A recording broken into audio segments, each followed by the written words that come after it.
కోరిక తప్ప మనకి ఏ కోరికలు లేవు. అందరి బాగుపడే మనం వింటూ ఉన్నాం. లోకా సమస్త సుఖినో భవంతు.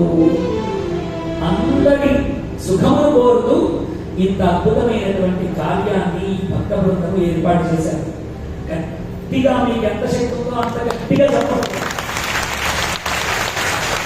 పరమాత్మ అనుగ్రహం చేయకపోతే ఒక్క పేరు చెప్పలేదు.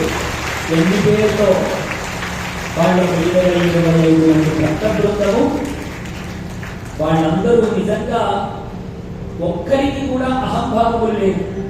నా పేరు ముందు రావాలంటే నా పేరు రావాలని ఎవ్వరికీ లేదు.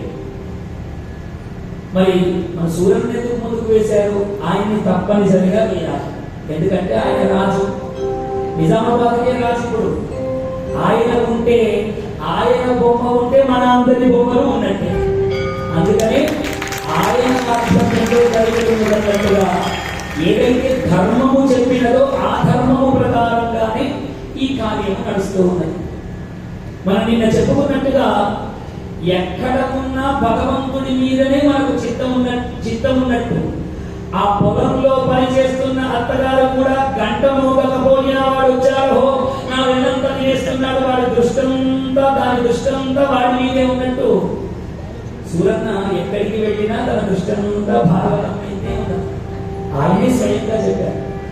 ఆ అత్తకు ఎలాగైతే పరమాత్మ చిక్కాడో, పరమాత్మ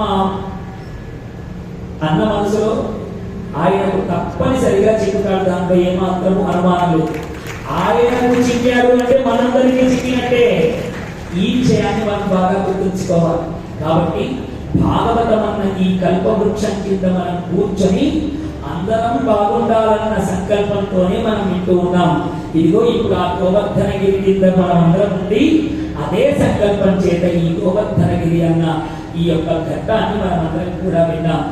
ఎప్పుడైతే పరమాత్మ గోవర్ధనగిరిని ఎత్తాడో ఇంద్రుడికి గర్భభంగం అయిపోయిందట. అమ్మ, ఇన్ని రోజులు వర్షం కురిపించినా వీడు ఇలాగే పట్టుకొని ఉన్నాడు అంటే వీడు సామాన్యుడు కాదు అని ఇంద్రుడు స్వర్గమును వదిలి కామధేనువుతో పాటు స్వర్గలోకాన్ని విడిచిపెట్టాడు. విడిచి కామధేనువుతో పాటుగా ఆ యొక్క వ్రజానికి వచ్చాట.